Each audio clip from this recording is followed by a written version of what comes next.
ಕನ್ನಡ ಭಾಷೆ ಬರುವವರು ಇಂಗ್ಲೀಷ್ನಲ್ಲಿ ಮಾತನಾಡಲು ಪ್ರಯತ್ನಿಸುತ್ತಿರುವ ಎಲ್ಲರಿಗೂ ನಮಸ್ಕಾರ. ಇತ್ತೀಚಿನ ಈ ವಿಡಿಯೋದಲ್ಲಿ ನಾವು ಕುಡ್ ಫಾರ್ಮ್ನ ಸೆಂಟೆನ್ಸಲ್ಲಿ ಯಾವ ಥರ ಫ್ರೇಮ್ ಮಾಡ್ತೀವಿ ಆ್ಯಂಡ್ ಕುಡ್ ಏನಕ್ಕೆ ಯೂಸ್ ಮಾಡ್ತೀವಿ, ಯಾವಾಗ ಯೂಸ್ ಮಾಡ್ತೀವಿ ಅನ್ನೋದನ್ನು ನೋಡೋಣ. Yes, could is nothing but it is a past ability. Okay, ಅಂದರೆ ಇದನ್ನು ಒಂದು ಮಾಡುವವರ ಹಿಂದಿನ ಸಾಮರ್ಥ್ಯವನ್ನು ವ್ಯಕ್ತಪಡಿಸುವಾಗ ಬಳಸ್ತೀವಿ. ಅರ್ಥ ಆಯ್ತಾ? ಸೊ ಎಸ್, ಈ ಕುಡ್ ಅನ್ನೋದು ಹಿಂದೆ ನಡೆದಿರೋದನ್ನು ವ್ಯಕ್ತಪಡಿಸುವಾಗ ಯೂಸ್ ಮಾಡ್ತೀವಿ ಅಲ್ವಾ? ಸೊ ಕ್ಯಾನ್ ಥರನೇ ಈ ಕುಡ್ಡು ಕೂಡ ಎಲ್ಲ ಸಬ್ಜೆಕ್ಟ್ಸ್ಗೆ ಯೂಸ್ ಮಾಡ್ತೀವಿ. I, we, you, they, he, she and ಇಟ್ಗೆ ಕೂಡ ಕುಡ್ ಅನ್ನೋದನ್ನು ಹೆಲ್ಪಿಂಗ್ ವರ್ಬ್ ಆಗಿ ಯೂಸ್ ಮಾಡ್ತೀವಿ. ಈ ಟೇಬಲ್ ಒಂದು ಫಾರ್ಮುಲಾ ಇದ್ದಾಗೆ first subject plus helping verb could plus and verb ಅಂದರೆ ಬೇಸ್ ಫಾರ್ಮ್ ನೀವೇನು ಯೂಸ್ ಮಾಡಿದ್ರೆ ಅದನ್ನು ಆ್ಯಡ್ ಮಾಡಬೇಕಷ್ಟೆ. So you can get a complete sentence in a could form, right?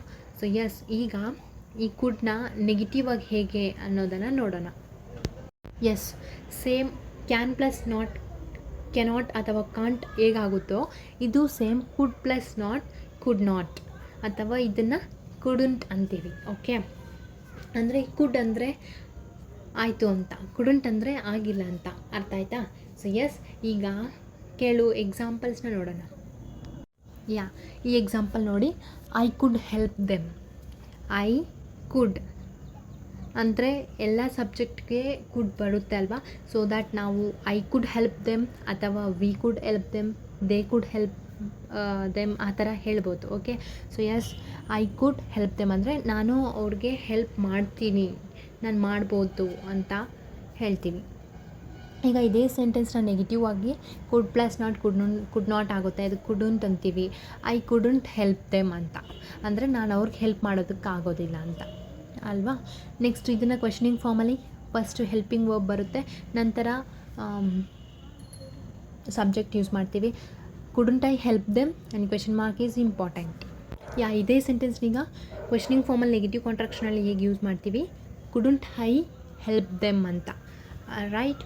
Yes, ಇದೇ ಥರ ಇನ್ನೂ ಕೆಲವು ಎಕ್ಸಾಂಪಲ್ಸ್ನ ಸೇಮ್ ಫಾರ್ಮ್ಯಾಟಲ್ಲಿ ನೀವು ಡಿಫ್ರೆಂಟ್ ಎಕ್ಸಾಂಪಲ್ಸ್ನ ತಗೊಂಡು ಟ್ರೈ ಮಾಡಿ. ಆಗ ನಿಮಗೆ ಕ್ಲಿಯರಾಗಿ ಅರ್ಥ ಆಗುತ್ತೆ. ಮತ್ತು ನಾವು ಕಲಿಬೇಕಂತಂದರೆ ನಾವು ನೋಡಿದ್ರೆ ಸಾಕಿಲ್ಲ, ಅದನ್ನು ಟ್ರೈ ಮಾಡಬೇಕು. ಸೊ ದಟ್ ನಿಮಗೆ ಈಸಿಯಾಗಿ ಅರ್ಥ ಆಗುತ್ತೆ, ರೈಟ್?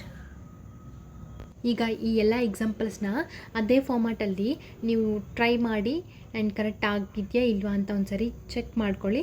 ಸೊ ನಿಮಗೆ ಕಂಪ್ಲೀಟಾಗಿ ಈ ಫುಲ್ ಅರ್ಥ ಆಗುತ್ತೆ. ಓಕೆ, ಸೊ ಎಸ್, ಈ ಎಲ್ಲ ಎಕ್ಸಾಂಪಲ್ಸ್ನ ಟ್ರೈ ಮಾಡಿ. ಇಂದು ಇಷ್ಟು ಸಾಕು. ಈ ವಿಡಿಯೋ ನಿಮಗೆಲ್ಲ ಇಷ್ಟವಾಗುತ್ತದೆ ಎಂದು ಬಯಸುತ್ತಿದ್ದೇನೆ. ಇನ್ನಷ್ಟು ಇಂಗ್ಲೀಷ್ ಕಲಿಯಲು ನನ್ನ ವಿಡಿಯೋಗಳನ್ನು ಅನುಸರಿಸಿ. ಧನ್ಯವಾದಗಳು.